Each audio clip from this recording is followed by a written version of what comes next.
can we just give ourselves permission that this is sacred too, and that the dark side of the moon is as sacred as the light side of the moon? To trust the sacredness of the full spectrum, we become very unfuckwithable human beings. That is where true power comes from.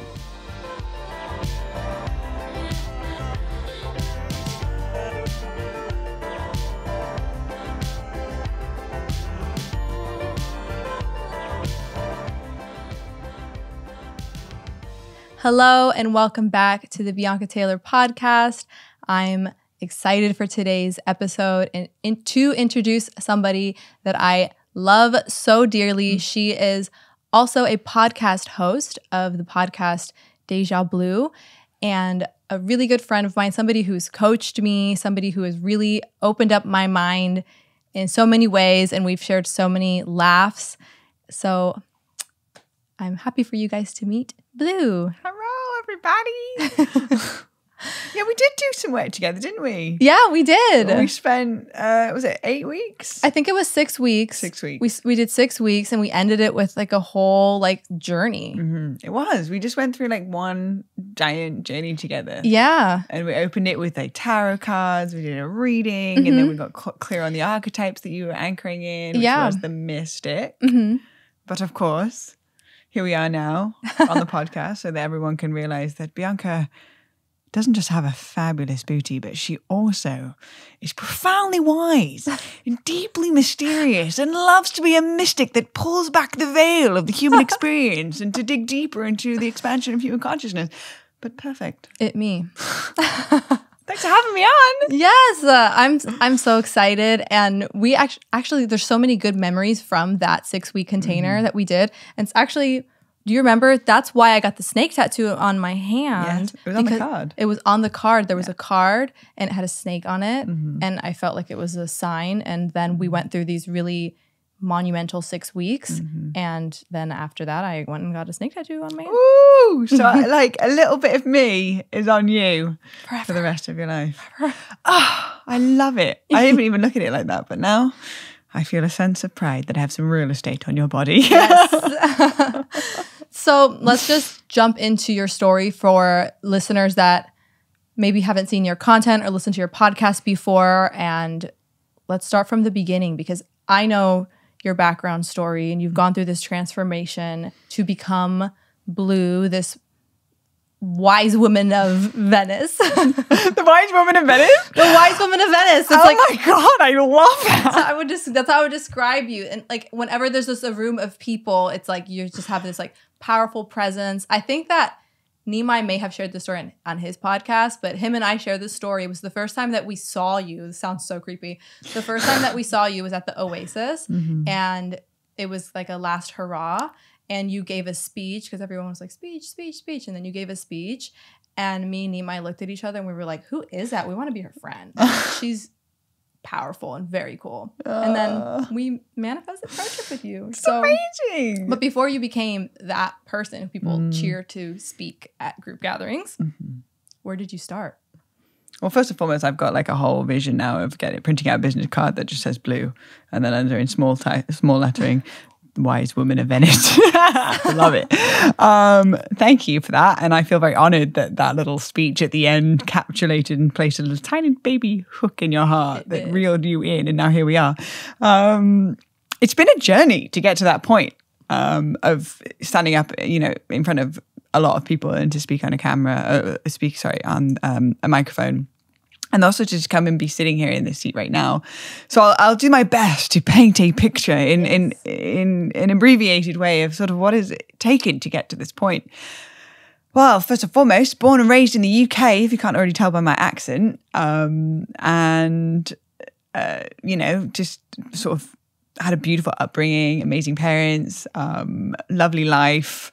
And simultaneously, I feel like a part of my imprint was just not to follow the status quo in the sense of like, I would ask questions like, yeah, but why do we have to do that? And then the answer would be like, well, it's just the government and that's just the way that it is. Now, a sentence like that's just the way that it is really puzzles me because I was like, yeah, but why is it just the way that it is? And why isn't anyone doing anything about it if it doesn't feel good? Like, so I've always been somebody that even since, a little baby, just always very curious and didn't want to necessarily follow the rules because that's just the way that it is. But I wanted to ask questions and peel back the layers.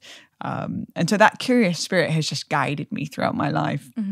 And simultaneously, we go through our schooling education and it's set up in a certain way that we're graded from the same scale. Like, it's like, okay, you and I are put in a classroom together. You and I both have very different, unique skill set. We bring different medicine to the world. Now, if you were to grade both of us from the same grading scale and then say I get a less score than you do, all of a sudden I'm not as good as you, quote unquote. Right. And then I start telling myself that story, right? And so it starts at a very young age of being like, is the education system, for the most part, there are some schools in exception, but is the education system for the most part supporting our individual uniqueness? Is it celebrating us to find that piece? Or is it actually saying, well, I'm going to judge a fish on its ability to climb a tree? Right. So I think in school I didn't feel like I was very clever and I didn't get as good at grades as my friends, and I had a really hard time paying attention. So I kind of just moved through schooling in a sense of like I really liked the social aspect of it, but when it came to education it was a little bit more challenging for me. But then I ended up moving out to America, and I was playing tennis in college, and then I got a job in LA. And I remember, I was working in entertainment, and I was working behind the scenes of the red carpet events and all of these sort of things. And I remember being back in the day, like being at home and watching TV in grey England and being like, I want to go to Hollywood. Hollywood, so cool. Right? Yeah. All of these sparkly lights and beautiful people and all of the things, right? So like looking from the UK and being like, oh my God, Hollywood, I want to get a job out there. I want to be a TV host. I want to basically do this, which I'm doing now, which is full circle. But when I eventually got out there and I was working production, so I was behind the scenes and I was production manager, and I saw how Hollywood was not quite what it seemed on the TV. It's I was at the Oscars, and I remember, and there's the glamorous sides of it too, but there was a back wall and the Oscars wall, the famous Oscars wall where they all get their pictures taken. And on the front side of it was all like glamorous and beautiful. On the other side of it, there was like sandbags and it was dripping and leaking and there was like flooding areas. And that was so symbolic for me for what Hollywood was. It was like, what? And I got a script and I got to say a certain thing to the camera. But then on the inside, feeling empty. Yeah, lost. Disconnected. The drug use, the numbing, just the amount of things that happen behind the scenes that I just really didn't resonate with. Yeah. So that really, I decided to leave that job, but then that sort of left me in a place where I was like, well, what do I do? What is my thing? And because I've always been very curious, I think that combined with my very first experience of sitting with magic mushrooms, which, those moments where it's just like nothing in my life is ever going to be the same again. Yes. When like the veil comes down and it's like, oh no, I can't go back. You can't shrink the brain back to its original neuroplasticity state once it has been expanded into a new way of seeing things. And I remember this very first time, I was very nervous. I had a lot of programming around what drugs were, and I had been a college athlete, so I didn't do anything. I got tested by the NCAA, so this was like a huge deal for me. But what it did was it allowed me to peel back the layers of the human experience around what are we actually doing here? Like if you actually really just zoom out for a second, we're floating on a giant rock hurling through space at millions of miles an hour, held into orbit by a giant ball of fire. What is going on here? Right. But yet in the complexity and the mysticism of being human, all of a sudden we find ourselves in like a cubicle working a 9 to 5 and feeling numb on the inside.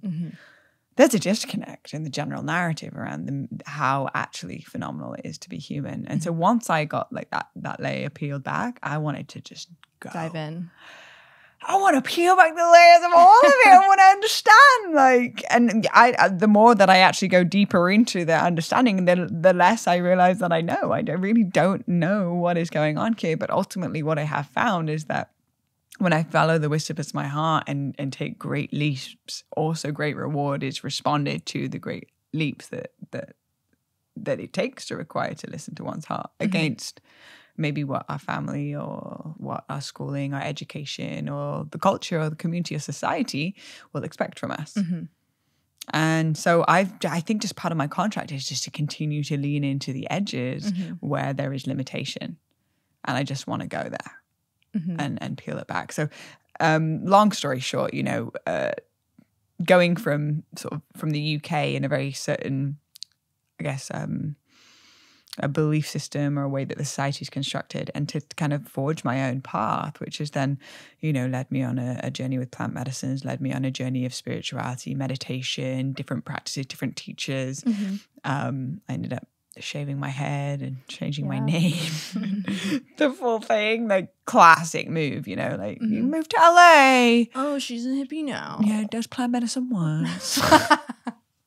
She shaved her head and now she's called Blue. So a little bit confusing from the outside. I can totally understand that. Of course, from the outside. People that are nearest, dearest to me are like, what is happening? On the inside, it's starting to become sane in an insane world. And so really my life is just geared around understanding the mysticism of what it truly means to be human and the capacity of expanding our brains to the edges of what's possible, because I've witnessed miracles happen on this planet with people that are playing a different game. But ultimately, there are 8 billion people on the planet. There's 8 billion different realities happening simultaneously. And it just depends what lens you see life through. And your lens is a byproduct of all the stories you've told yourself up until this point. So how can we create the most mystical, magical lens? Because we live in a mystical, magical reality, but our lenses have become distorted because of the general narrative. So I'm here to keep learning, keep figuring it out. And ultimately, I think the curiosity and being a student of life is one of the greatest gifts. Yeah. Because when we don't know, we have an empty cup, and that means we can fill ourselves up with all of the different variety of things. But when our cup is already full because we think we know, there's no room for anything new to flow in. So, I mean, that's a really broad brushstroke of a little bit of the archetype of my journey. There's so many details within that. Yeah. With my hearing loss and multiple things that have really catapulted me into this direction. But I guess that's just a little bit of a feel for me. Of how you got from there to here. Yeah. Wise women of Venice and all. Wise woman of Venice. I'm curious if with how you grew up and that kind of very proper, very prim and proper essence in comparison to the very in your body mysticism, wild woman essence that you have now. What was that journey like?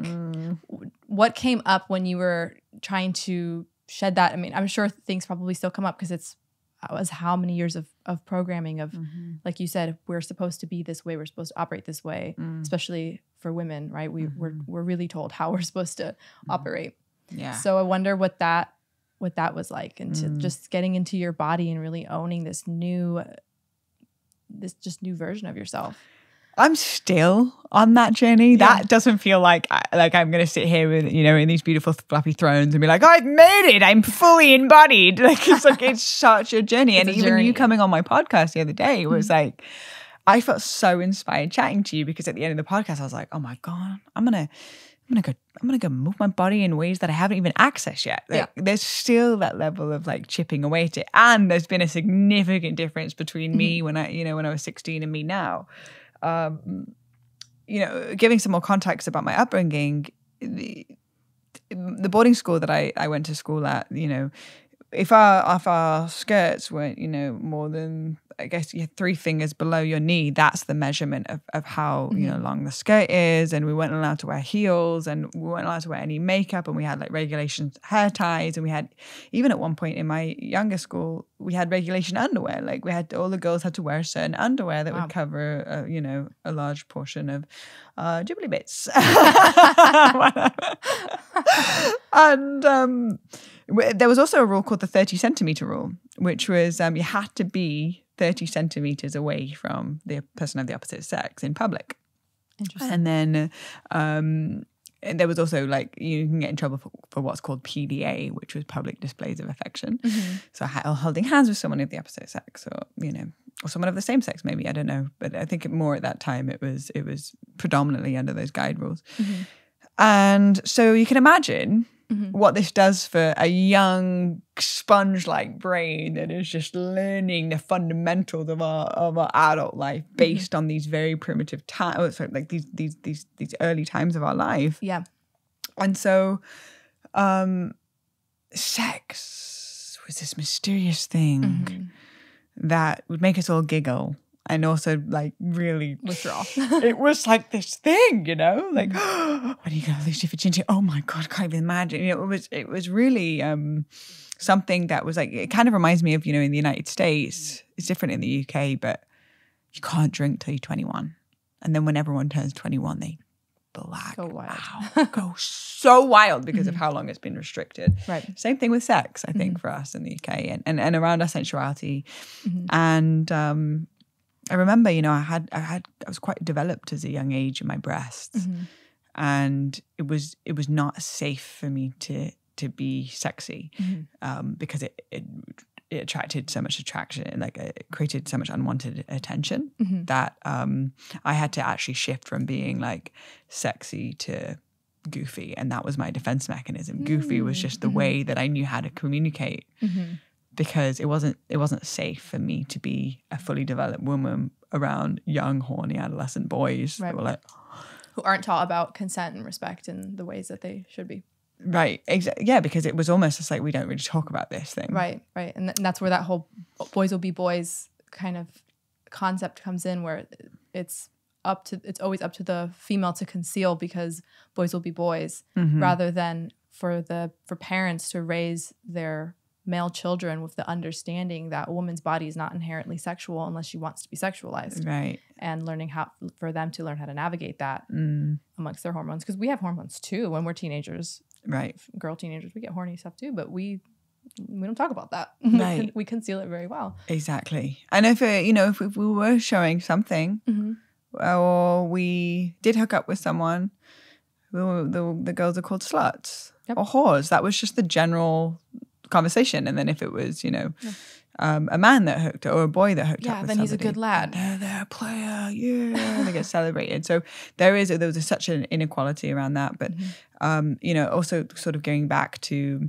the etiquette and the politeness and being put together, we also had an etiquette rule of like how we would, you know, sit with our meals, like how far down the fork would my finger be, and if it was touching the neck of the fork where it starts to curve, then that is, you get like a slap on the wrist. But if you move your finger up, then that's appropriate. So we're talking about like extremely proper, a centimeter difference of your etiquette levels. Like it's really, you know, and this is just the way that I was raised. And simultaneously, I didn't know anything different, and I had a beautiful upbringing. Like, you know, I've never once questioned whether my mother or my father loved me. Like that was just clear as day. So you can imagine, right? I went from being in the UK, and actually I was in the Royal Airforce, and like there's certain regiments as well with the training around that. Like, wake up at 4 a.m. in the morning, be at the end of your bed, make sure everything is ironed and proper, and in salute at 4 o'clock in the morning. Like the exactness of it was so precise that then I ended up going out to college in Florida. Florida. You can imagine. I know all about Florida. It's where I'm from. You know how they like to party in college. You didn't go to college in Florida. I didn't go to college. I dropped out of college 3 times. 3 times? Yeah. How does one drop out of college? So I went to cosmetology school first, decided that I didn't want to do that, and then I went to college, and then I didn't like that, so I transferred to it's called the Art Institute, And I was almost going to go there. Yeah. Imagine. Yeah. And then I dropped out. So I never had like a college experience. Well, I'll tell you, people in Florida love to party. I know. I went to the parties. I did not go to, I wasn't like on campus. I wasn't in classes, but I did go to parties. I couldn't believe it. You can imagine, you take like, cultural shock is a real thing. You take someone out of the UK in this certain upbringing and then plop them in Florida in a bar. And the way that everyone was dancing, I couldn't believe it. I was like, what are you doing? Like they would it was just standing there, just doing my thing. And someone would a male would latch on behind me. And then start grinding. I hadn't even seen the guy's face. Oh, that makes me so mad. I hadn't even seen the guy's face. I like remember that essence of like the club at that time. Like, I think people now understand consent a little bit more. Right. You know? It's a bit more of a conversation it's more after of a the Me Too movement. But it didn't used to be. It used to just be like, hey. Yeah. And I was like, I can literally feel your penis grinding on me. I haven't even seen your face yet. Like I couldn't believe it. I turned around and be like, I'm English. I don't do this. And they're like, well, what does that mean? I'm like, we dance face to face in England. They're like, it was such a pattern intro for them. They're like, trying to dance with me. I'm like, they're thinking back on it now. It's so funny. It's hilarious. I'm English. I can't do dance it. to my face. Yeah, look at my face. I need to look in your eyes when I dance with you. I mean, come on, that's not stupid though, is it? Like, it makes sense. It's called connection. Yeah. As opposed to like ownership. Like, ugh. Yeah. So anyway, that kind of, it just wasn't safe to be in my feminine sensuality. So a lot of covering up. Of course. So it's a very delicate process, right? Because something that you are such an amazing permission slip for me is around the embodiment for oneself. It's not about like trying to grasp everyone else's attention. It's that I feel so good and I'm in celebration and that celebration is shared. And so for me, when I came out to LA and I started meeting sisters, like-minded individuals that were creating safe spaces to be like, hey, your sensuality is sacred. Your sensuality is your power. Let's sit in a circle and let's explore what that looks like. Let's dance primal. Like, give yourself full permission to go all in. I needed, without realizing it, safe spaces for me to feel. Of course. I hadn't had safe spaces to feel. I hadn't had safe spaces to feel my sensuality. And there's a lot of, right, okay, so we talk about programming, right? I feel like we're like computer hardwares and we've got like filing cabinets and there's certain programs that just get slotted into this computer. And all of a sudden, the lens that I was talking about before changes. And then this is the way that I operate. Now, we're adaptable humans. We can change our programming, right? You can see a program that gets a virus and it creates a distortion of how we're perceiving reality and shuts ourselves down, right? It doesn't allow the computer to operate at its prime speed because it's got a virus, right? So there's certain belief systems that we can incorporate into our computer hard frame that's a virus that actually doesn't allow us to be in our full power. So there's a story and a narrative that says that my sensuality is shameful, is wrong. If I share it, I'm a whore, I'm a slut. And yet, it's literally also directly connected with my creativity. It's the same chakra, sacral chakra. Yeah. So the creative essence. It's the creative spirit. I'm such a creative being and yet felt so disconnected to my sensuality. So it was like, what is this piece here? And how can I experience it and explore it in a safe way? And so I'm still on that journey and I'm still learning to find my edge in that. But now when I go back to the UK and I'm around my friends, all of a sudden I look like a fully embodied, activated, wise, wild woman. It's like, oh, I'm back. They're like, what? How many psychedelics have you done? Like, what the heck is going on with you? But then from the contrast of the people that I choose to surround myself with, there's so much more room to go and to grow. So that's a little bit of context of like the programming and the permission, but I don't know if this is inappropriate or whatever. At this point, with the amount of podcasts that I've done, I'm like, it's all out there.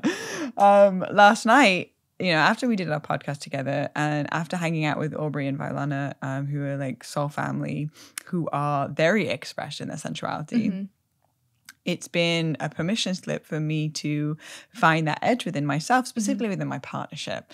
So last night was a full moon, and came in, and like Andre was in the bedroom and just like reading his book, and I was like, this is my time.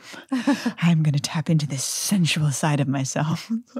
Put on like a sexy little number and like put on some music. And then I remember like standing in the bathroom and I was like, you have an opportunity to graduate and not break down in like laughter or become more goofy all of a sudden. Like, but like claim it. Like, yeah. Claim this peace that is in you for your lover and for you. You know, and so I like really claimed it, and it added such a spark in our relationship. Like it added such a new dynamic, and it probably felt empowering for you connecting to your own feminine essence. I was like, who this bad bitch? And where she been at? Like okay, this is a side for my empowerment. So I show up here today. You don't know what I was up to last night. I have no idea. I do now. And now everyone else does that's watching this. But me now showing up and feeling a little bit straighter spine, heart a little bit more forward, shoulders not so rolled forward, but bum back, speaking with a little more power. That comes from somewhere inside of me that's been cultivated over leaning into my uncomfortable. And it just so happens to be my programming was around sensuality as the uncomfortable and many others. Right? You may not have my story, but you'll have like something similar. Of course. So many women relate to that. And a lot of my clients so desperately want to tap into their sensuality, their creative expression, and they've been programmed their whole life and accepted slut shaming. And so to shift into that and to claim it with empowerment can feel really scary. Just like doing anything for the first time can feel really scary and nerve-wracking. But once you go through it, you find so much empowerment in it and confidence, and then you do it again and again, and it continues to build over time. And it is a journey. It's a continual journey. And I'm still on my journey too. I have a lot of embodiment, and I have a lot of areas where I can grow and where I still need to heal in my own sexual expression and finding that. And so it's definitely a journey that I don't think ever has an end point, because every time you think just like with your spiritual journey, when you think that you're like, yes, I'm so much wiser now. If you think that you like mastered anything, the universe will quickly show you and bring you back to your knees and be like, oh yeah, no, I really haven't mastered anything really, but like this is a good place to be. It's a forever student. Yeah, it's a journey. And you know, yesterday was a full moon in Cancer, and Cancer is very feminine because it's ruled by the moon. So it's all in the feeling, right? Yeah. So you were, and it's a water sign. It's very emotional. So that just makes sense. And I mean, I'm very much into astrology. I know that for you haven't like dived into it as much, but sometimes we don't even know like why we're feeling like the call to explore something, and it's literally just the time. Yeah. Timing's perfect. Right. So if you feel it, just like go for it, because the stars are aligned, literally. So your business card would be like Bianca Taylor, wise astrologer of Venice. Hardly. But that does bring me to the next thing I want to ask you about, which is the gene keys. And I know that the gene keys is kind of based a little bit on astrology. I'll allow you to explain it because I will butcher it. But for those who have never heard of the gene keys, it's another way of understanding yourself and your gifts and your shadows and what you need to work through in this life and your purpose. And Blu has been studying it for some years and utilizes it in your coaching. And you used that when we did our 6-week container.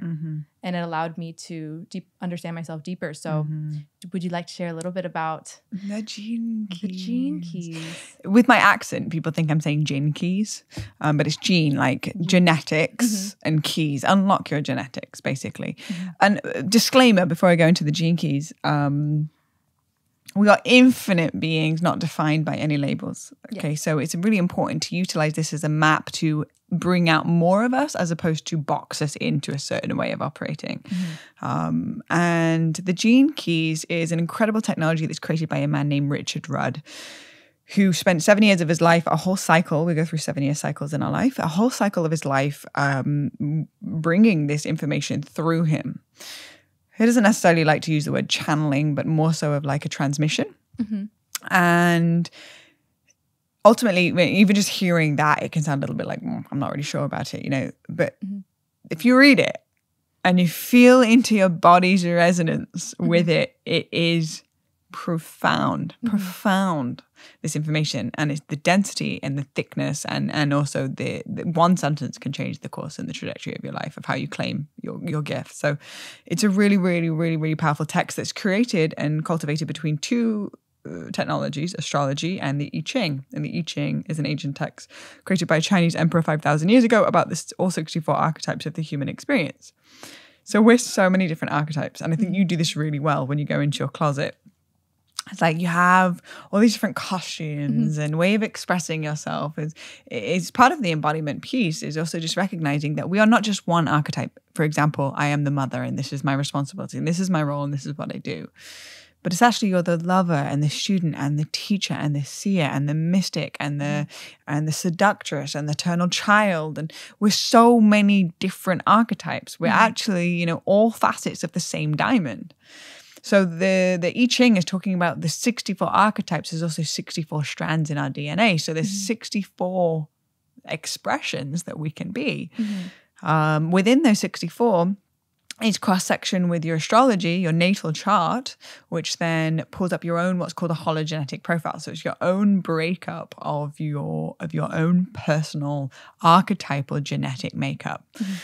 And it is profound because, you know, I go into it with a bit of hesitancy. I'm not really sure about it. But after doing hundreds of readings with people after years of study, every single reading has been pinpoint accurate to the point where people are like, how do you know that about me? I'm like, listen, and so that was my research and development is like the trial and error of doing hundreds of readings and then being like, whoa, this is accurate 100% of the time. It's been profoundly on point. So that was enough for me to be like, okay, I can lean into this body of text and I trust it. And it is a way basically to recognize that our greatest challenge is also our greatest gift. Always. Always. So, for example, one of my greatest challenges in life has been losing a large percentage of my hearing. But one of my greatest gifts is the art of listening. Right? Funny how that works. And it's listening in a much deeper way than what our even 5 senses can even grasp. But it's a listening with the entirety of my body through a feeling. And I actually realized, you know, I have deafness in my Gene Keys chart. And that was the thing that caught my attention to it. Yeah, you're like, okay, that's a little too accurate. Yeah. It's so, like, what? And all the whole time up until this point, all I had seen was that something is happening to me. This is horrible. How on earth could this be happening? And just like, I created a victim mentality around it. Now, in the Gene Keys, there's 3 different ways you can see each archetype. There's the shadow, there's the gift, and there's the Siddhi, which is a Sanskrit word for enlightenment. It's the highest concept of when our lens is super clear and we see life truly as it is without the distortions. Now, the shadow of deafness is that I'm not listening to myself. I'm not listening to my own inner world. I'm creating a narrative that is not actually mine. A way to detect if you are living a narrative that's not actually yours if you use the word should a lot. Yes, you told me don't should all over yourself. And I use that saying today, and I pass it on to my clients because I hear you've made me aware of how much we say I should be doing this, or I should be better at this, or I should be succeeding faster. And so I pass that along. I'm like, don't should all over yourself. I mean, how much have we been shitting on our whole lives? And it means that we're creating a narrative that's based off of somebody else's map of consciousness. Should. It's not. Who's that? Where's that should even coming from? Who's saying should? So that's a great way to detect if I'm operating, you know, in the shadow. It's like a disconnect with my own truth. It's like from a should perspective, for example. And the gift of it actually is insight. It's like to actually listening beyond the ears and listening to the entirety of the being, that you'll start picking up on the frequencies behind the words, and that's where the truth lies. People lie all the time. People say certain words and orate themselves in ways that will be presented to other people to like them. the frequency that person is operating at, it's based off of every single thought that transmits a frequency out into the space that you can't see but can feel. That's the truth of where that person is at. Energy don't lie. Energy don't lie. Words do all the time. But energy, oh no. So that's why the animals, you know, they sense really, because dogs speak energy. Cats speak energy. Yeah. They don't speak English. And so when I realized actually, like, this is a superpower and I had been given the gift of insight, the Gene Keys gave context for what my greatest challenge is also my greatest gift.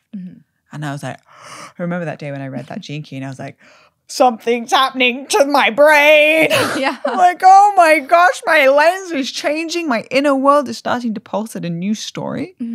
Because stories, we tell stories all the time. We tell stories, okay, well, this would be a good podcast, right? That's a story, right? Whatever your perception is. Maybe Chelsea's sitting behind the scenes going, this podcast is shit. Okay, that's great. That's her story too, right? Like, it's all stories on top of stories. Right. Stories are for creation.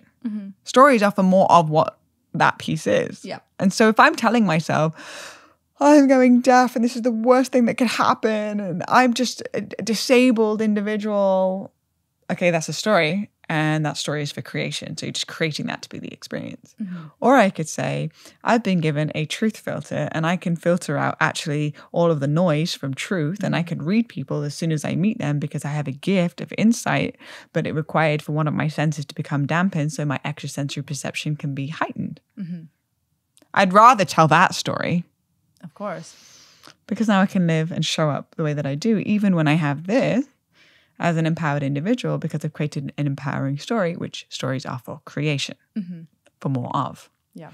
So the Gene Keys gives context of your greatest challenges of why they're actually superpowers.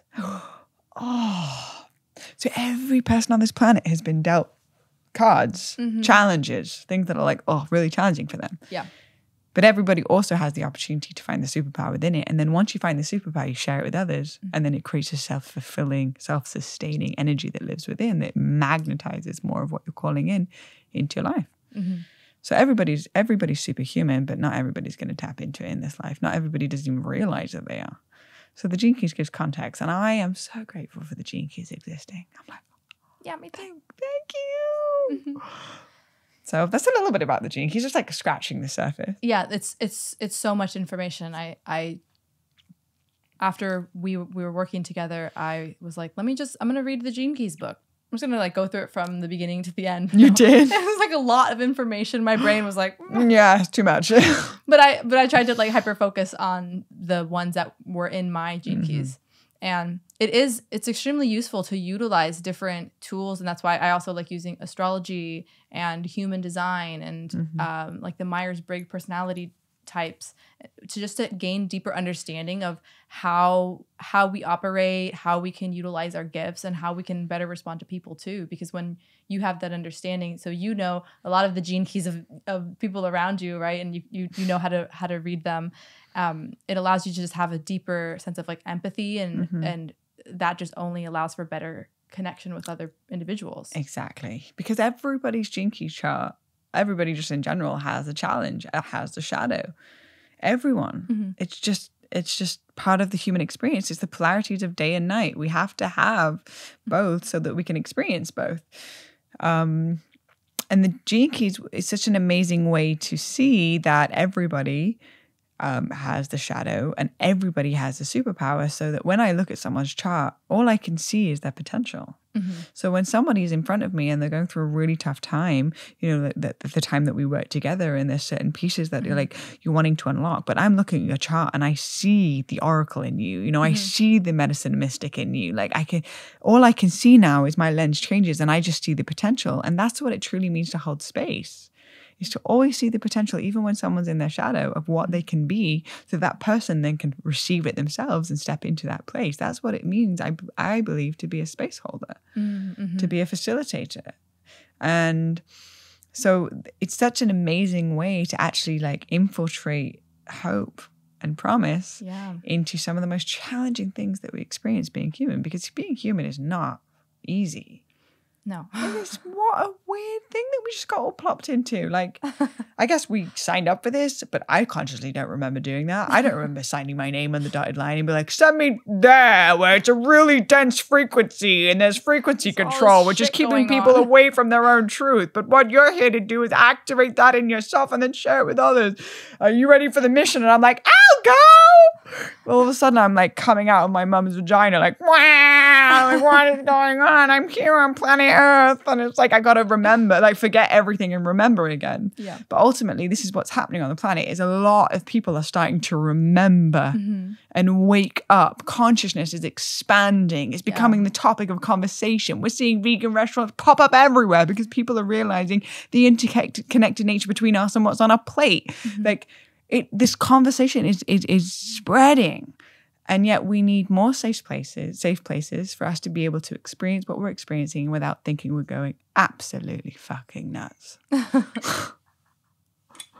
It's so important. Yeah. Yeah. And I think as well with everything you said, for the people that feel that call to hold space for people and to have like a curious mind, like how you described yourself, things like the gene keys and astrology, they're just all of these other tools that we can use to continue to understand.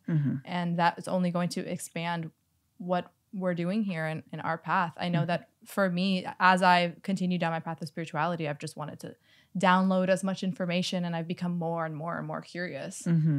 That curiosity is going to lead you in the most beautiful places.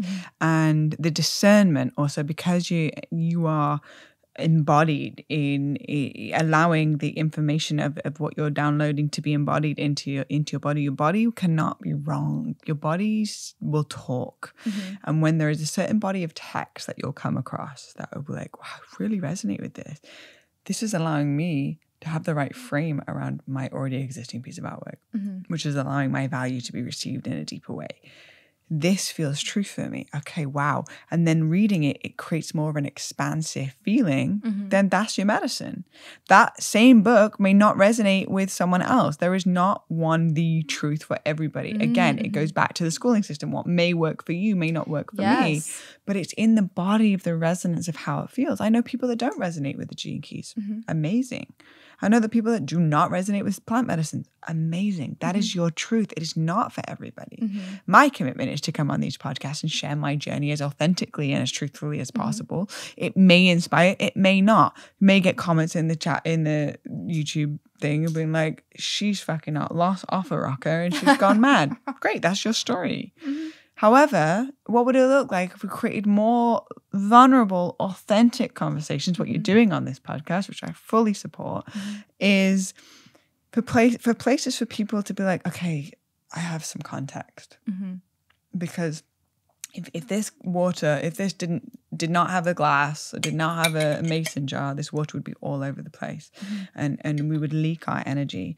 The context, the thing that holds it, is safe places for us to be able to feel what it is that we're feeling, and getting content online that are people just vulnerably talking about their journey without filters is what my child wanted when I wanted to be a TV host. I didn't want to go to Hollywood and be given a script and plaster on all of this like persona and then present this like filtered version of myself because this is what the general narrative wanted. But I wanted to interview brilliant minds and have really honest conversations and to just pull back the layers of like of authenticity and just to be able to be raw and real and then talk about it and create media as medicine. That's what I wanted to do. And you're doing it now. Took me 31 years, but here I am. that's so little in the grand scheme of life. Like a grain of sand on all the beaches and all the beaches on the planet. That's how I feel in the grandness of what can be accomplished, what can be shared, and what can be known to be human. I watched Interstellar the other day. Have you seen it? I have, yeah. Right. Think about like all the different planets that they went to, and like the on this planet, every hour is actually 7 years. Oh yeah.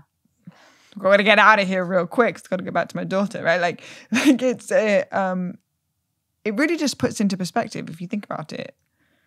how vast this experience is, how big this existence is. Now, if you look under a cell or you look at a body under a microscope and you go deeper and deeper and deeper all the way into a cell, and you go even deeper into the cell, and there's a whole universe inside of it. 75 trillion cells or something like that. Can you even comprehend what a trillion is? And then times it by 75. Then you go into those cells and see a whole universe inside of there with ourselves with just 2 jobs: to listen and respond to our internal stories on stories on stories and what we place around our human experience, which then creates these flesh puppets to respond to this experience every 7 years, regenerating itself based off a narrative that you design and plug yourself into. We are walking miracles.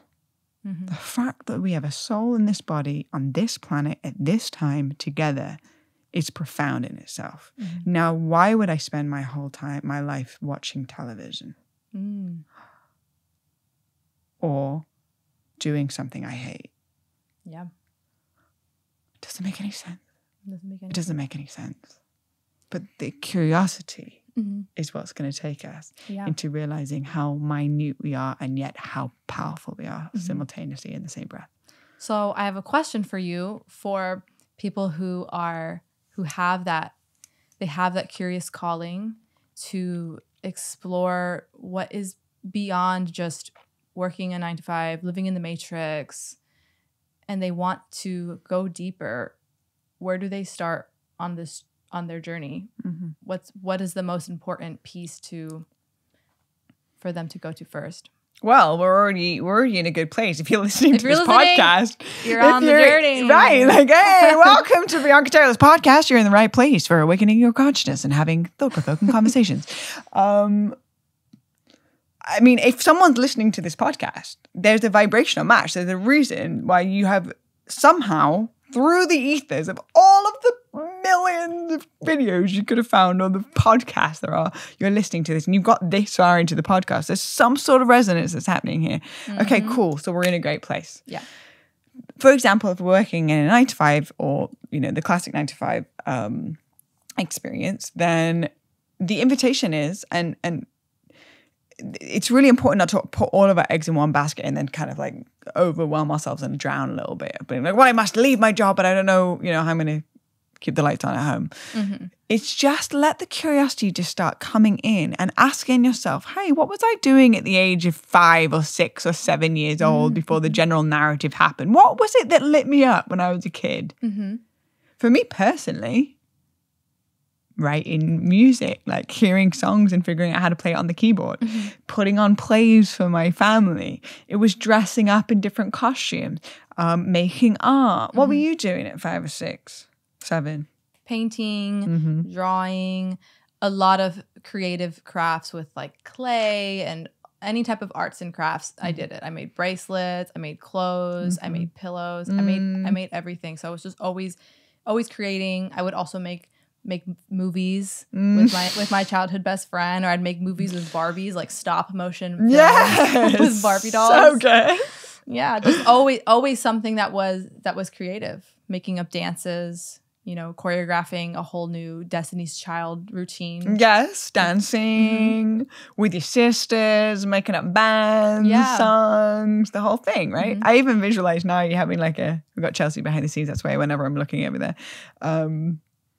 like a little, like it would be hilarious in your intro.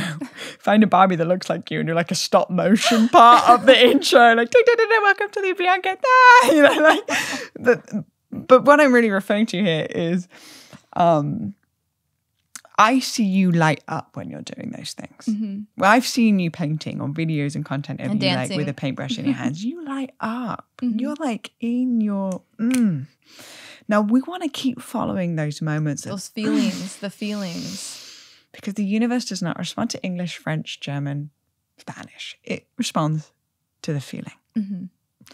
And if you are paying your time and attention into the feeling that makes you feel icky, good, by the law of nature, cause and effect, the universe can only keep bringing in more of that feeling of that you're paying. So if I'm continuing to do things that I hate or things that I don't like to do, I'm still asking for more of that because I'm showing up doing it. Therefore, I'm asking for more of it. So amidst your job, on the weekends, when you have time off, can you set yourself up with some structure to tune back into what you were doing when you were a kid that you loved before the world told you who you should be, and to activate and play with these pieces? If it's painting, go to the local art supply store, get yourself a canvas, get yourself a paintbrush, find a picture that you want to create or create something from your head and give yourself an hour window, turn your phone on airplane mode and see what it brings up for you.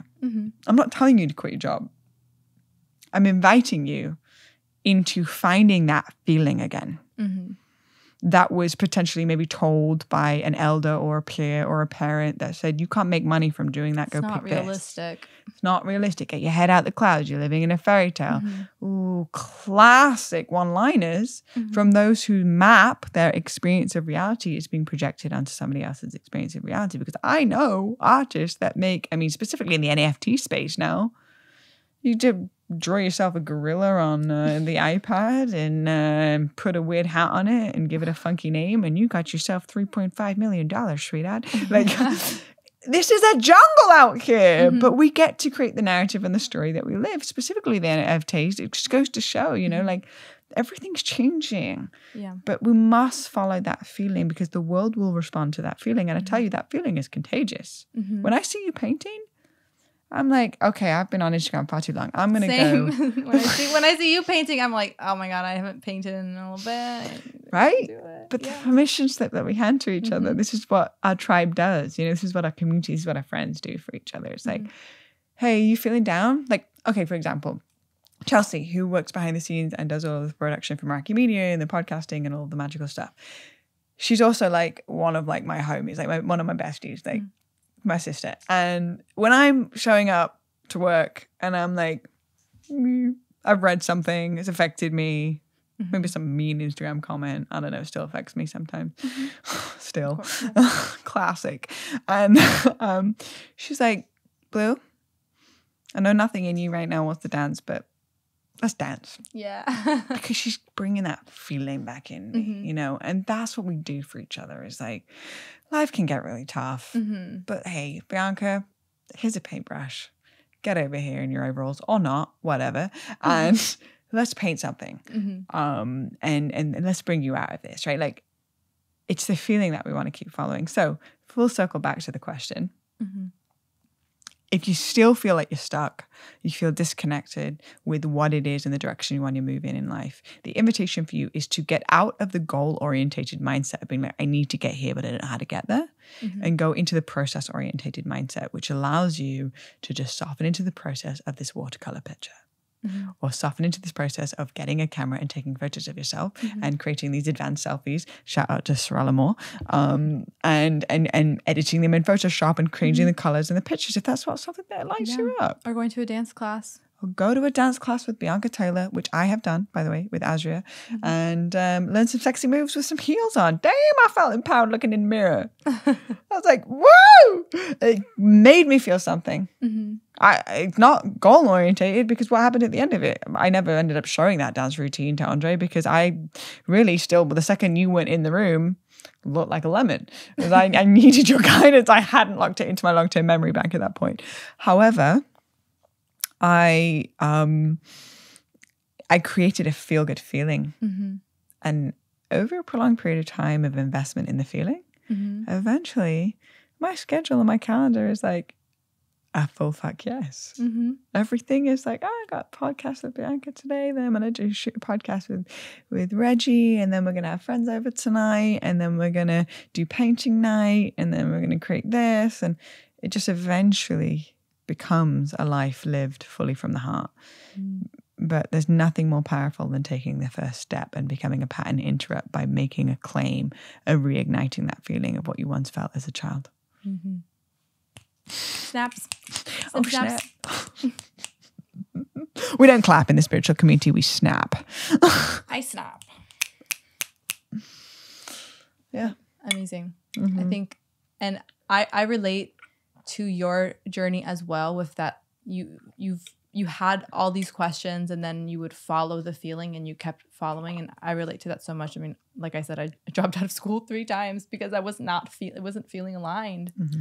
And I would follow the feeling and then I'd follow the feeling and then ended up here. Mm-hmm. Sitting here with you on this podcast. And there's also like, many deaths that have to happen. Oh, yeah. Right? Like in the shamanic cycle, we go through death, purification, rebirth, integration. Okay, mm-hmm. So if you work with any plant medicines or if you just acknowledge the cycles of life, there's a death that happens where all of the leaves fall off the tree.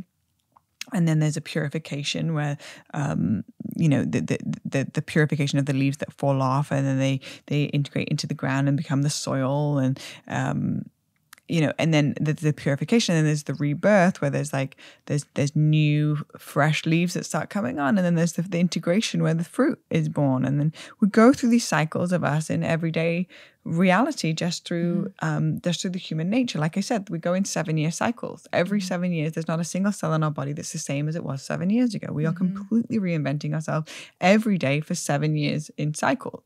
So for you to come into this, continue to follow the expansion, continue to follow the things that feel really good, there's also got to be death process in that. Yeah.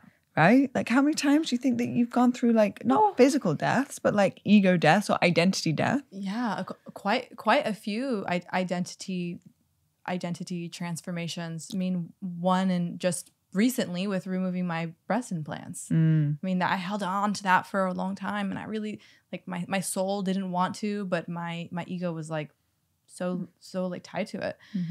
And letting go of that was a very symbolic transformation for me. I mean, that was recent. That was only a couple months ago. But even just over the past few years, me going from being a bodybuilder, meathead, bro-y gym rat to a vegan overnight was, I mean, everything I thought I knew about the way that I ate food. And all of my gym rat friends were like, you're crazy. You're not going to be able to be fit or strong on a vegan diet. And I felt like I was crazy. And that was a very emotional process for me to go through because I was like, I'm not going to eat meat anymore. And everybody thought I was great and everyone thinks I'm crazy. And it was a whole new me that was born from that. Those are just some examples, but there's so many. Right. So many. Again, this is just a little micro, a zooming in one part of your timeline. Right. But we must acknowledge, right, this journey of finding your truth, finding a way to fit into the world with essentially creating monetary value in exchange for what it is that is your highest excitement, while also continue to find what that is and recognizing that a purpose isn't a destination, but it's many, many, many, many small decisions made over a prolonged period of time. There has to be deaths of old, outdated versions of ourselves that happen and that can look in many different ways. But, the death of certain relationships, friendships, partnerships, certain, people that the gym buddies that you explain, and then eventually they are no longer the people that you choose to hang out with all the time. Yeah. We evolve and we change, and that's the part of the human experience. And the death comes alongside with it. So it's a great analogy that I sort of really sprung upon me recently was, say for example, you and I are flowers on the same bush or on the same tree. And one of the flowers is really wilted and the other flower is in full bloom. Now, this flower isn't better than this flower. It's just in different stages of its life. Right. And there'll be a moment when this flower wilts and then this flower comes into bloom. Now, you can be going through a death experience, recently even just an identity shedding. And my flower could be in full bloom and I could be really in my critics mode and you'll be in bed for a few weeks. It doesn't mean that you are any less evolved or haven't got stuff figured out. It's just different cycles of the death, purification, rebirth, integration cycle that we all go through in life. Can we, when we're in the wilting process, give ourselves permission to trust that this is part of the grander scale that eventually will be coming into the bloom process? So instead of, it's so easy to look on social media and compare ourselves with what everyone else is doing, and we're like, I'm a failure. I've been in bed for 3 days straight, and this person's out here in the Maldives looking like something from a magazine cover. Right? And it's like, there's the process, but can I give myself permission to go, and now I'm in my death process, and now I'm on my purification process. Now I'm reborn into this new essence. But what you're doing right now is you went through a death process of a certain identity, and you were reborn into authentic beauty, from artificial glamour to authentic beauty. And it is making your roots of your podcast, of your platform, of your content so much deeper and so much richer that truly creates medicine for the world. But you had to die. You had to go through an identity death. It was very scary. But for all of us, thank you. What you just went through and softened yourself into. Thank you on behalf of all the women that look to you for empowerment. Thank you for your devotion to truth, because that is true medicine. And the death process is not fun. But thank you, because now your flower is going boop, and we'll get to experience the fragrance. Bianca's fragrance is so beautiful and delicious because she died for it. So if you're in a death process and you're feeling like, what is happening to me? Everything's falling apart. It's part of the process. Yeah. Can you allow your breathing to represent the level of trust that you feel for that moment? Because if we're not trusting our breathing, which is telling all 75 trillion cells that we're in fight or flight survival mode and we need to panic. Yeah. If we can trust that we're just part of the seasonal exchange and allow our breathing to represent that level of trust, all 75 trillion cells start saying, this is hibernation stage and this is time for regeneration. Yeah. It's a different story. But the body is responding to internal conversation. Can you give yourself that permission slip, that gift to say, I trust this part of the process. I'm actually awakening into my truth. Yeah. Sometimes I got to take a 4-day nap. Yeah. Full day nap, bubble bath. A day off from work. Taking time away from our cell phones, social media. Honoring your body, maybe more time alone and less with your friends or family to recharge and just to go through that death process and honoring whatever needs come up with that. The death process is already really challenging. It doesn't need to add another layer of shame and guilt that we can place on us, on ourselves on top of it. It's already enough. To be human is already really challenging. Do we have to shame ourselves on top of that? That's just going to keep us in the death process for much longer. The shame keeps us in the death process for much longer. Yeah. Can we just give ourselves permission that this is sacred too, and that the dark side of the moon is as sacred as the light side of the moon? My sadness, my uncertainty, my unworthiness, my shame, my guilt, my jealousy is as sacred as my play and my creativity and my love and my connections and my joy. If we can give ourselves permission to trust the sacredness of the full spectrum, we become very unfuckwithable human beings. That is where true power comes from. Because you've integrated the shadow. Woo! Let's go. Yeah. Then it's like, okay, full permission. I don't need to judge myself anymore. So I give you a challenge, okay? It starts with just one day at a time. I'm going to look into this camera right here. I challenge you for the rest of today, or if not, I should start a full day tomorrow. One day, can you not judge yourself for anything? When you look in the mirror, when you look at your body, can you not judge yourself? Can you not judge somebody else? Can you just do one day, judgment-free day? And every time that you find yourself judging yourself, bring it back. Bring it back into your center, bring it back into compassion. And you can even create a mantra that is like, I accept myself and all others accept all, reject none, accept all, reject none. And let that be the mantra that brings you back. But it's just, if you start with one day, it eventually becomes 1 week, and eventually becomes a month, it becomes a year, and then it becomes our life. Where we don't need to judge ourselves anymore for who we are and where we're at, because true growth lies on the other side of accepting ourselves just the way that we are right now. Yes, ma'am. So here we go. We're growing. And another piece that's just like really important is, the people we surround ourselves with.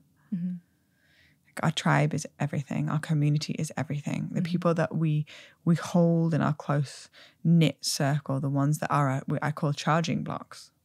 There's just certain people that you're around and you just feel nourished and seen and celebrated and cherished. Yes, just loved just the way that we are. They're the people that are our charging blocks. And the only way we're going to find our people, as you heard the saying, our vibe attracts our tribe. Yep. Now, if we're living an inauthentic life, we're not truly honoring what is our truth, we're going to attract a community or people around us that do not fully see us.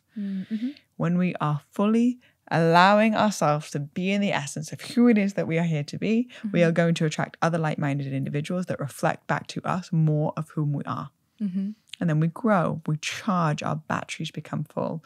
So if you're having a hard time figuring out who your people are, ask yourself, how can I be more authentic to the truest nature of my being? And how can I share that? Eventually that will become a human magnet to those others that operate in a very similar way. How do you find that your community has affected the growth of who you be? Incredibly. And actually, last night, Nimai asked me a question. He said, what this year has surprised you the most? And my answer was how many friends that I have now, because I used to feel so lonely, especially when I moved to California. I didn't know anybody except for Nimai. We lived in Long Beach for 2 years and I didn't know anybody.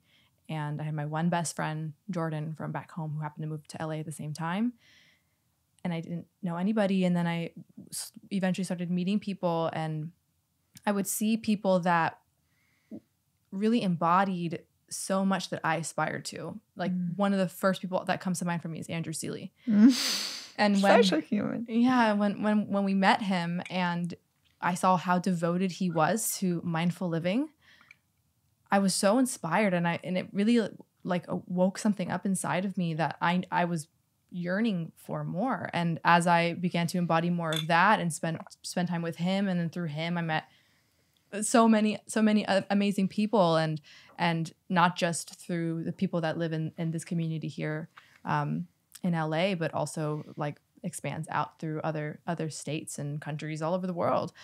And all of my amazing friends have offered some form of growth or wisdom to my journey, whether it's, even just using the implants as an example. When I finally said it out loud to some of my friends, like, I think I'm considering taking my implants out, but I'm really scared. And they were like, do it. We support you. We'll be here to take care of you. And just like having that support, like allowed me to feel safe, which going back to, the beginning of our conversation, when you talked about feeling safe and feeling safe to really dive into my healing and going through that death process, because I knew that I had this amazing support system, and I get to constantly learn from the people in my community. I mean, it's been completely transformational. And sometimes, like last night, for example, I'm literally like, wow, I have so many friends, and they're all really cool, deep, old souls that just have so much to offer the world. And I keep on meeting more because I've become so aligned with my authentic self that I have become a human magnet. I've even had some of my other friends ask me, how do you know so many people? like one of my friends at my Christmas party, she was like, how do you know this many people? And I'm like, what do you mean? I don't know. I've become a magnet for awesome people because I've spent that time. I went through that. I've gone through many death cycles, and I continue to let my curious mind lead me, follow the feeling, everything that we've talked about today. It's completely changed my life. And you've invested in yourself as well. You've invested in your own development of your consciousness. You've put yourself in a position where you're like, growth is one of my number one pillars of my temple. It's personal growth, wanting to be the best version of myself. And that sets up a frequency in your field. And what I mean by field is just that our thoughts emanate frequencies all the time. So if that's something is like a main part of the temple that you're building, this queendom that you're building, then that investment into self is going to bring others that invest in themselves and their own consciousness and expanding what it means to be human, into biohacking, to how to optimize the human body and mind and spirit on all planes of existence. And eventually you realize that all of those little seeds that you planted are now roses, and you're living in a world full of amazing people that keep reflecting back to you the awesomeness of who you are, which reinstates it and reinforces it, which builds the momentum, and it just keeps upward spiraling in a beautiful way. It's so lovely to witness. And this is, your story is testament. Like, we could have just one friend and move to LA. That was me too. Just one friend that, I just moved to LA, and it's just eventually one person after the next. Funny that Andrew Seeley was the bridge into the whole community. He was also mine. Oh, I didn't know that. He's amazing at that. Because his open-heartedness, He's his love, and he's not wavering in his character. He is who he is, and he enrolls people into that, as opposed to sort of like morphing to what he thinks everybody else wants. Yeah. And that consistency of his character pulls people in through his love and his devotion to the finest and the highest frequencies of life, and then connects brilliant people together. Because Andrew Seeley was the first person that I ever did tribal markers on. Oh, wow. He introduced me to tribal markers, which then introduced me through fish to my beloved of 3 years that put me right in the middle of community. Thanks, Andrew. We love you. Thanks, Andrew. Miss you. Yeah. Totally. But it just goes to show, what one person living in their truth, how much of an impact that can make. Huge impact. Such a huge impact.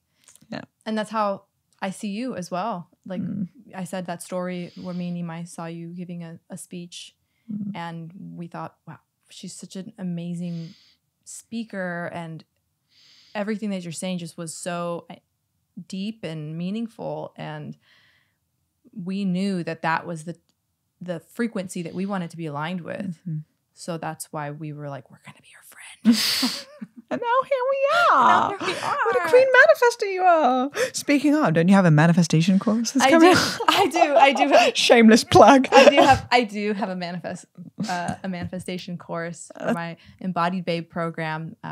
One starts this week, and then I have another one starting January 31st. And you have a mystery school. I do. Can we talk about mystery school, or is it like in secret? Because that's always been my confusion. Like, I want to ask questions, but I'm like, am I allowed? Well, if I told you, I'd have to kill you. So, unfortunately, no. Yeah. So, mystery school, basically, again, going back to sort of like my story with just the curiosity about like peeling back the mysteries of the human experience. I've learned some things along the way of this 10 years of devotion around this path. And the mystery school is called Fluorescence. And the reason why we chose the word fluorescence is actually a city in the Gene Keys, and like in state in the Gene Keys, the shadow of dullness of like, there's nothing special about me. What's my thing? I just feel like I'm just like not, everyone else has got their thing and I'm kind of dull. Actually, that's just the other side of the coin of fluorescence. It's like your flower like fully opening up. And so we decided to curate and custom design a safe space for women to be able to really find their unique piece. And we have multiple layers of the program. We're currently building it out right now. We also started it just from scratch, and we were doing 10 weeks online for 22 women with myself and my business partner and one of my best friends, Reggie Riverbear.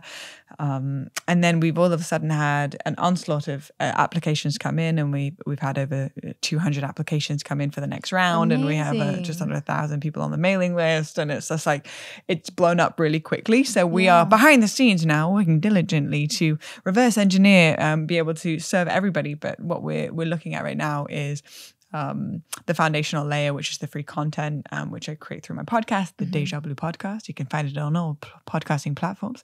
It's also on YouTube, and Bianca's been on the podcast. I have. And we also have we're building out like a platform for it's like a women's online social media.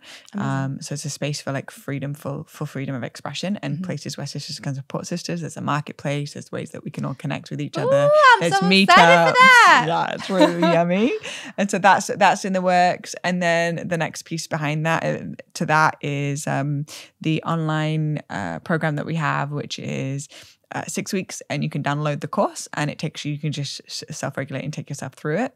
And then the next layer to that is the 10-week online program, where it's it's not in person, but me and Reggie will be on the calls, and then we go through rewriting our relationship with finances, our microbiome of our gut, of our secretion of our serotonin, our morning practice, and what does it mean to have an altar, and how to call in working with the directions. So what does it mean to actually evoke the elements into your life? Songwriting and learning how to create a sacred space to activate songs to come through.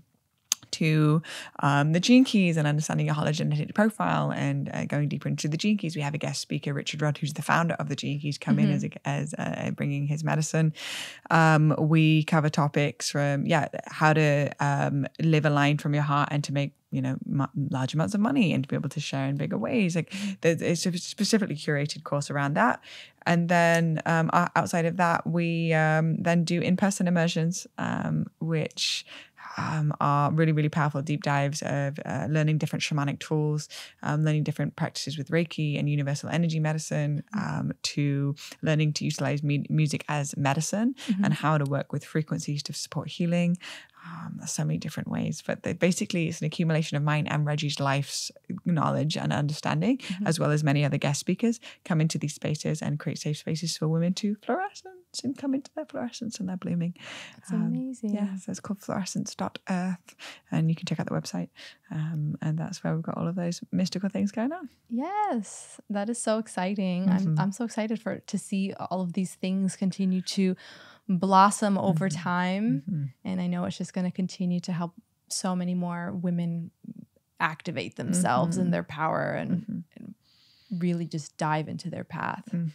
Yeah, I mean, ultimately realizing, you and I and everyone else also that, in LA that has a podcast, like right now, because within our community, it feels like everyone and their mama has a podcast. But that's just because of the location we're at and like what our skill set is. But realizing like there can't be any competition between my podcast and your podcast, or your podcast and Nimai's podcast, or Andre's podcast that's coming out. It's a recognition that we're all speaking from the same truth, like the same truth being unity consciousness, being empathy and compassion, and we all bring our own unique individual medicine. So ultimately, if we're to realize that we're on the same team here, and the team is team love and connection, then we want to encourage each other, right? And the same thing goes for empowerment work, specifically because ours focuses on women's empowerment work. When a woman blooms into her power, this world is going to be a better place for my future children. 100%.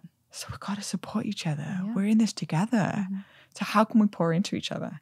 And no more competition, but actually inspiration, because a lot of growth happens when we're inspired by each other. It's like you're a watermelon and I'm a mango. And if I look at you and I'm like, I want to be more like a watermelon.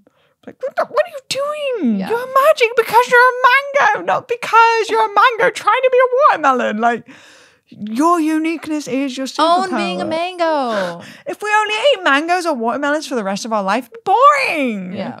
We want to have all the different fruits. And then when we can all encourage each other in our own unique flavor and our taste and our texture and our smell and just loving each other just the way that we are, we have a giant fruit salad. Now that's the kind of vibe I want to be in. So fruit salad party. We get to celebrate each other's unique flavors. Yeah.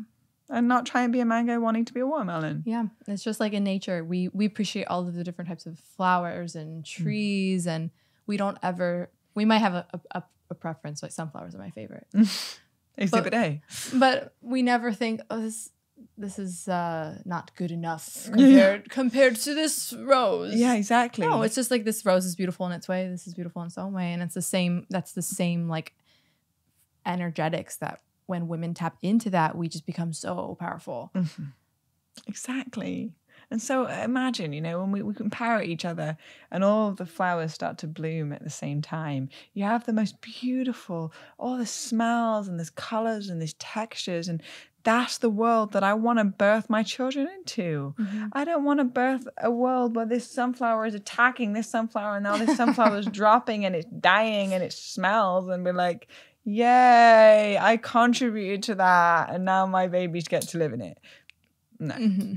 I want to see everyone's flavor coming out online in the biggest way possible. And that means that we are winning as a humanity, as one collective race. Yes. Yay! Thank you so much for coming on here, sharing your story and your magic and all of the codes that come out when you speak, because I know that when people listen to this or watch this, they get activated and it allows them to follow their curious mind or their feel-good feelings, their calling, that their childlike essence wants to tap into and explore, and also to be inspired to support other women and dive into community and all of that juicy goodness. My pleasure. Thanks for having me on. I felt really honored. You know, like I saw you doing a podcast with Hella, saw it on Instagram, and I was like, I want to come on the podcast. And then I texted you 2 minutes later, you were like, want to come on the podcast? I was like, you read my mind. I'll be there straight out. Get me on your furry thrones. That could be taken weirdly, but you know what I mean. Oh my gosh. Well, thank you so much. And where can everybody find you on social? So on social media, I am at Blue of Earth, BLU of Earth. And then, you know, I create content and all the things on there. And then there's the podcast, Deja Blu Podcast. And then we've got fluorescence.earth, which is the fluorescence for everything that we're creating. My website is on my Instagram, and don't be a stranger. Come give me a follow. And I like to share lots of my stories and things like that. Become a what do you call them? Bluebird. Bluebirds. And blue, by the way, represents beauty, love, and unity. So essentially, like, I call my audience the Bluebirds, meaning that it's a commitment to spreading beauty, love, and unity. Not that they're my birds. Like, these are my bluebirds. Look at me and all of my birds. Like that crazy bird lady in Central Park at New York City. Like I'm more so like empowerment for the bluebirds to get out and spread their magic and to spread beauty and love and unity in your own unique way. And that's why I call them the Bluebirds. Yes, I love it. Thank you so much for watching today. And if you enjoyed this podcast, if it spoke to you, if it felt good and special inside, I would so appreciate if you share it on social media, share it with a friend, share it with somebody who might enjoy this conversation. And as always, if you leave a review on Apple, I greatly appreciate that so much. It helps my podcast. It helps our messages just reach even more people. Make sure that you leave a comment and let me know what your thoughts were. And until next time, sending you love and light as always.